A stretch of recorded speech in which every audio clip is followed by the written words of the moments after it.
নমস্কার, কেমন আছো সবাই? আমি নমিতা, আমার একটা নতুন ব্লগে সবাইকে স্বাগত।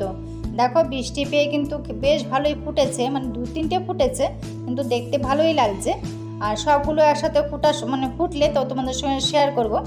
আজকে দেখো, ঝড়ে দিয়ে বেহাল অবস্থা। কলা গাছ কখন যেটা পেকেছিল কারোর নজরে পড়েনি, আর ঝড়ে ভেঙে একেবারে অবস্থা খারাপ। আর একটা কলা গাছও কখন ভেঙে পড়বে এটাও কাত হয়ে আছে, কখন যে ভেঙে পড়ে। ওদিকে সকালে টিফিন ডালিয়া করেছিলাম, করে দিয়ে চলে এলাম দোতলায়। ভিডিও করেছিলাম, জানো তো, যে ঘরের অবস্থা একেবারে বেহাল। ওই ভিডিওটা কিন্তু ডিলিট হয়ে গেছে। আসলে কি, তোমাদের সঙ্গে ভিডিও করেছিলাম, ওটাও ভিডিও করেছিলাম যে বাড়ি উল্টো দিকে আমার ড্রেন জলের লাইন করেছে। ওই লাইন করাতে তো মাটিগুলো শুধু সব ঝড়ে, এত বৃষ্টি ঝড় যে হয়েছে না, সব মাটিগুলো আমার ঘরে, কেননা যেহেতু রাস্তার উপরে বাড়িটা, ওই জন্য সব মাটিগুলো জানো তো আমার ঘরের ভিতরে। আর এই মাটিগুলি যদি এখনই পরিষ্কার না করি না, যদিও রোদ উঠেছে, এখনই পরিষ্কার না করলে না 2 দিন পরে এগুলো সব বসে যাবে। ওই জন্য আজকে একটু ভেজা ভেজা আছে, আজকে তাড়াতাড়ি করে পরিষ্কার করলে তাড়াতাড়ি পরিষ্কারটা ভালো হয়ে যাবে আর কি। তাহলে তো আমারই চাপ পারবে বলো, ওই জন্যই তাড়াতাড়ি করে নিচ্ছি। তো একটা কথা কিন্তু আমার খুব বলতে পারো যে আমাকে একটু হেল্প করো, সবাই আমাকে হেল্প করো, যারা যারা যে জানো তা সে কিন্তু আমাকে একান্ত অনুরোধ, আমাকে একটু হেল্প করো। সত্যি কথা যেটা বলতে, যেমন দেখো, নিতুর কাহিনীটা তো আমরা সবাই জানি, আমরা যারা যারা আমরা দেখি সবাই আমরা জানি যে ওর ওর পরিস্থিতিটা আমরা প্রত্যেকেই জানি। তো সবাই মিলে আমাকে ওকেও তো আমরা সবাই মিলে ওর পাশে আমরা সবাই আছি, এটা তো সত্যি কথা। ভিডিও দেখছি, পাশেও আছি, এটা তো সত্যি। দেখো, সত্যি কথা, জনের অনেক প্রয়োজন আছে। জন ছাড়া কিন্তু আমরা কেউ চলতেই পারবো না। সব বলতে পারো, টাকা পয়সা তো কারো কম কারো বেশি এটা থাকতেই পারে, আর এটা তো সত্যি কথা। আর কিন্তু জনের অনেক প্রয়োজন, জানো তো, এটা কিন্তু আমি ভুক্তভোগী, এটা সত্যি কথা। এটা গল্পটা কোনো একদিন করব। তো এটা কিন্তু সত্যি কথা, জনের অনেক প্রয়োজন। আমার বাবা সবসময় বলতো মেন পাওয়ারের খুব দরকার। সবচেয়ে বড় হলো মেন পাওয়ার। মেন পাওয়ার থাকলে সব কাজে তোলা যায় আর কি, সেটা আমার বাবা সবসময় বলতো। লোকের জনের অনেক প্রয়োজন। তা আজকে যেটা না বললে নয়, তা আমার একান্ত তোমাদের হেল্পের দরকার। তো একটু শুনে বুঝে আমাকে একটু সময় বলো, যেটা সত্যি কথা। আমি আজকে ভিডিও দিচ্ছি প্রায় 1 বছর মতন হলো। তো ভিডিও করছি ঠিকই, বানাচ্ছি ঠিকই, কিন্তু আমি কিন্তু এডিট করতেও জানি না। ভিডিও বিষয়ে আমার কোনো জ্ঞানও আমার কিন্তু তেমন কিছু নেই। কী করে আপলোড করে, কী করে এডিট করে, আমার কিচ্ছু জানা নেই। পুরোটা কিন্তু আমার ছেলে করে। ও যখন যখন ওর সময় পায় না, টাইম দিতে পারে না, তখন কিন্তু ভিডিও আপলোড হয় না। সেদিন গ্যাপ যায় আর কি। তো আমারও শেখা হয়নি, শিখবো করে আর শেখা হয়নি। ও বলছে যে আমি করে দিচ্ছি, ঠিক আছে তুমি ভিডিও বানাও, আমি করে দিচ্ছি। ওই জন্য আমিও আর মাথা ঘামাই না, ও করে দিচ্ছি, ঠিক আছে। তা এখন সবচেয়ে বড় কথা হলো কি জানো তো, যেটা বড় কথা হলো, এটা আমি নিতুকেও বলেছিলাম যে আমি তো ভিডিও দেখি, যে আমার বরের ভিডিওটা যেহেতু, বরের মোবাইলটা যেহেতু বাড়িতেই থাকে, তো বরের মোবাইলটা দিয়েও ভিডিও দেখি। আর আমার আগের মোবাইলটা পুজোর সময় তোমাদের সঙ্গে শেয়ার করেছিলাম, আমি নতুন একটা মোবাইল কিনা হয়েছে, যেহেতু আগের মোবাইলটা আমার খারাপ হয়ে গেছিলো। তো ওই মোবাইলটা দিয়ে কথা শোনা যাচ্ছিলো না, কথা বলাও যাচ্ছিলো না। বলা তো ওই জায়গাটা ডিস্টার্ব হয়েছে দেখে নতুন মোবাইল কিনতে হয়েছে।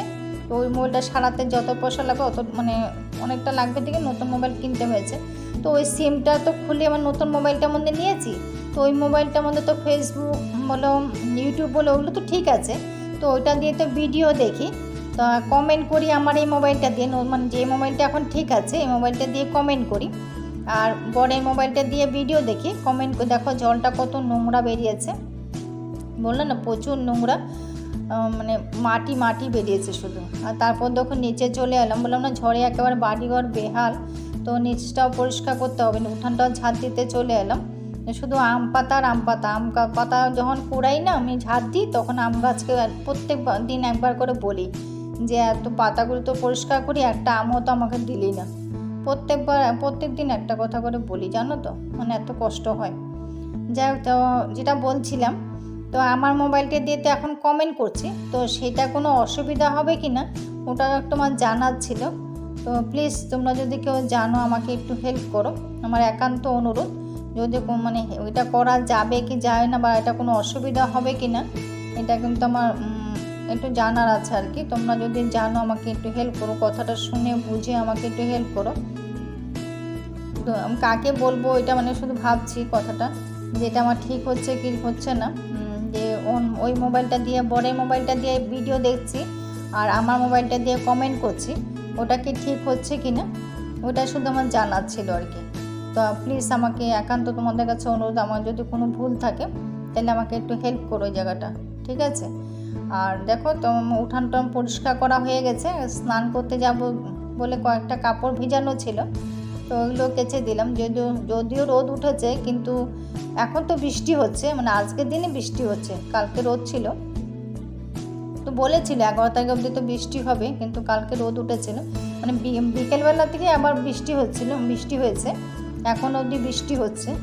আর কিন্তু সকালবেলা দেখো ভালো রোদ্র উঠেছিল, কাপড়গুলো যে ধুয়েছি না এগুলো শুকিয়ে গেছে, তো তা ধোয়া হয়ে গেছে।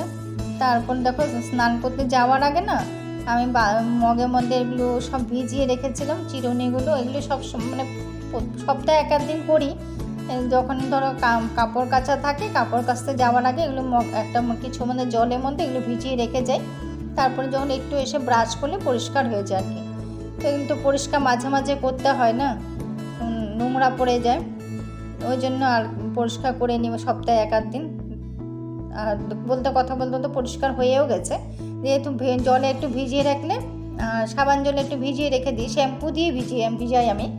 তো মানে শুনেছিলাম শ্যাম্পু দিয়ে ভিজালে তাড়াতাড়ি পরিষ্কার হয়, ওই জন্য একটু শ্যাম্পু দিয়ে ভিজিয়ে রাখি। জানি না মানে ওটা মানে ভালো মন্দটা জানি না, কিন্তু শুনেছি শ্যাম্পু দিয়ে ভিজিয়ে রাখলে তাড়াতাড়ি পরিষ্কার হয়, এই জন্য একটু শ্যাম্পু দিয়ে ভিজিয়ে রাখি, তারপর একটু ব্রাশ করলে পরিষ্কার হয়ে যায়।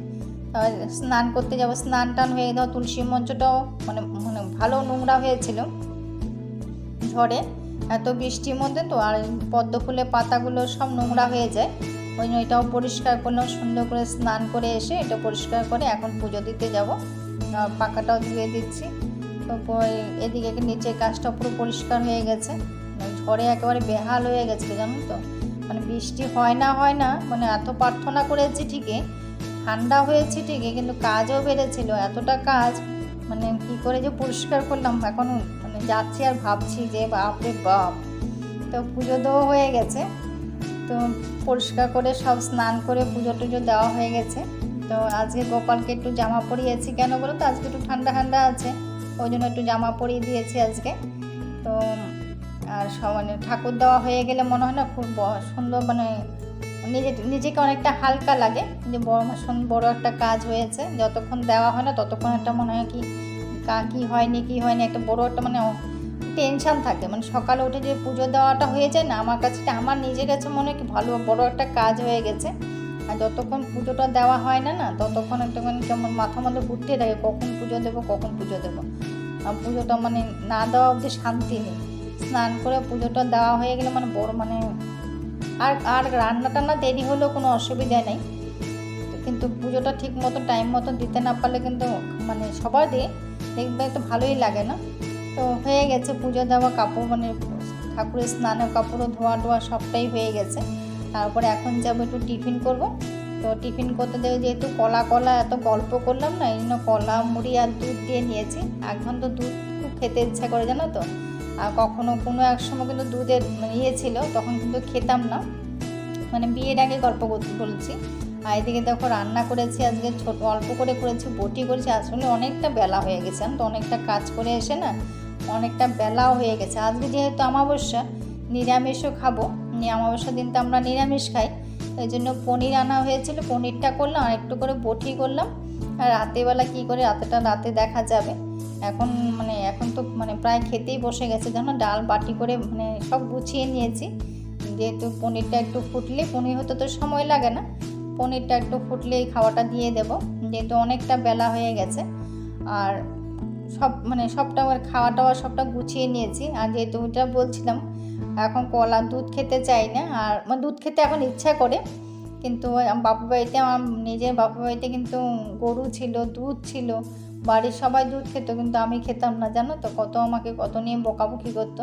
কিন্তু তখন দুধ খেতাম না, এখন কিন্তু দুধ খেতে খুব ইচ্ছা করে, কিন্তু খেতে পারি না, আবার অ্যাসিডও হয়ে যায়। কিন্তু তখন ছিল বাড়িতে গরুর দুধ, তখন খাইনি, আর এখন প্যাকেটের দুধ খেতেও পারি না, অ্যাসিড হয়ে যায়। তাও ইচ্ছা করে মাঝে মধ্যে খাই এভাবে কম। আজকে যেমন মুড়ি দিয়ে দুধ দিয়ে কলা দিয়ে খেলাম, খেতে কিন্তু বেশ ভালোই লাগলো। যেহেতু বললাম না আজকে অমাবস্যা, তো রান্না খাওয়া টাওয়া সবটা শেষ করে চলে এলাম সন্ধ্যার সময় মন্দিরে। প্রতি অমাবস্যাতেই আসি, তো তোমাদের সঙ্গে শেয়ারও করি, তো ভালো লাগে। দেখো মায়ের মন্দিরে আসতে আসলে কি এতটা ধোঁয়া থাকে তো দেখা যায় না, অনেক সময় এটা হয়, কখনো কখনো ধোঁয়াটা কম থাকলে পরিষ্কার আসে। আজকেও মানে পুজো তাড়াতাড়ি সকালবেলা অমাবস্যা লেগে গেছে, ওই জন্য তাড়াতাড়ি পুজোও বসে গেছে। আমাদের আস্তে আস্তে একটু দেরি হয়েছিল, প্রায় 6:30 পৌনে 7টা বেজে গেছে, তো এই জন্য পুজোও বসে গেছে। দেখো এখানে যজ্ঞ হয় না, খুব ভালো লাগে জানো তো। যদিও থাকি না বেশি সময়, অল্প সময় থাকি, কিন্তু খুব ভালো লাগে জানো। অনেক লোকজন আসে, দেখো বসার জায়গা টায়গা করা আছে, অনেক লোকজন আসে বসে, মানে যজ্ঞ টজ্ঞ দেখে। তাও বাড়ি চলে এলাম, বললো একটু চা খাবে, দুধ চা খাবে, তো ভাবলাম দুধ চা যখন খাবে আমিও খাবো, তো এটা তো আমার সবাই বন্ধুদের সঙ্গে তো শেয়ার করতেই হবে, তাই তোমাদের সঙ্গে শেয়ার করলাম। তো দুধ চা বলে কথা, যারা দুধ চা ভিডিও করো না, আমার কিন্তু খুব খেতে ইচ্ছা করে জানো তো। তো কিন্তু খাওয়ার পরেই তো আবার অসুবিধা শুরু হয়, তাও আবার খেতেও ইচ্ছা করে, কেমন চিন্তা করো। তো যেটা বললাম আমি, আমার কথাটা কিন্তু সবাই একটু যদি শুনে থাকো, একটু প্লিজ আমাকে একটু হেল্প করো, এটা একান্ত অনুরোধ। আর এটা বলে আজকে ভিডিওটা এখানে শেষ করলাম। যদি কিছু একটা ভালো লেগে থাকে তাহলে লাইক কমেন্ট শেয়ার করো। আর যদি চায়ে কিন্তু চিনি দিইনি, চিনি ছাড়াই চা খাই, মানে যেহেতু বড় খাই আমিও খাই। বিস্কুট দিয়ে খাই, তো বিস্কুটের মধ্যে মিষ্টি থাকে, ওই জন্য বিস্কুট দিয়ে খাই দেখি, আর চিনি দিই না, আমিও চিনি ছাড়াই খাই। আমার এখনও সুগার হয়নি, কিন্তু আগের থেকে অ্যালার্ট থাকি আর কি। তো ওইতে মার আছে, তো সবার আছে, তো ওই জন্য অ্যালার্ট থাকি। তো আজকে এখানে ভিডিওটা শেষ করলাম। সবাই ভালো থেকো, সুস্থ থেকো। আর